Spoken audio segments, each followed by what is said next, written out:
calls for a visa-free continent have dominated discussions at the 38th African Union Summit, with the African Union Commission, AUC, and the African Development Bank urging government to fast-track the removal of such restrictions that hinder regional integration, trade, and economic growth. So it seems that we live in 21st century, but African Union as an institution is still in the 16th or 15th century. Because if at this 21st century, African Union is still contemplating, because I remember that as of 2 years ago, they were saying that it's in 40 years' time they are going to implement border free in Africa, and I was beginning to ask myself in one of the videos I did that how many Africans will be alive then to experience or enjoy that border free policy in 40 years' time, 2 years ago as they said it, which approximately, if you're to go with that their calculation, it will be in 38 years' time. Continents are moving forward, people are moving forward. Day to day, countries are removing restrictions, just like between either Kenya and the Uganda or one other country.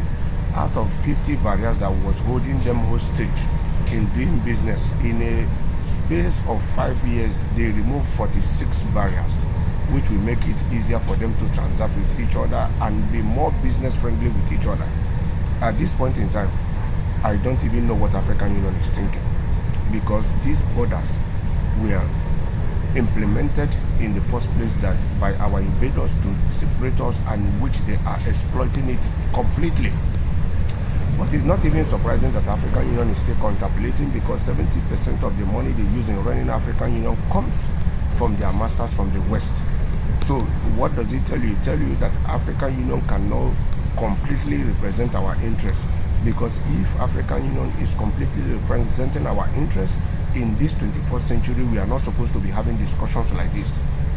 These invisible borders would have long be erased so that we can be able to carry out businesses, goods and services, to carry out trades, that it will help in repositioning the economy of Africa. It will help in making Africa to be more formidable force. It will help in uniting Africa. It will help in moving African continent forward. Collectively we can progress as a people. Collectively we can succeed as a people.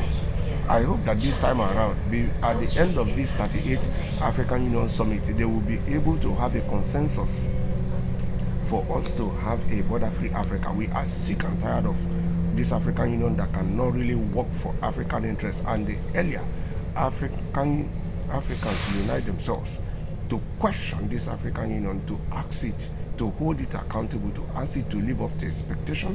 If not, this African Union should be abolished, and let Africans use their hands in creating their own, which they will have total control of, which will represent African interests 100%. Because if you look at it technically, this African Union was created by our invaders. That is why they are pumping 70% of the money they're using running it, because it's another extended hand of the West they use in exploiting us, they use in keeping us in abject poverty, they use in getting that which they want from us, and they use in holding us under pen and biro, under chains.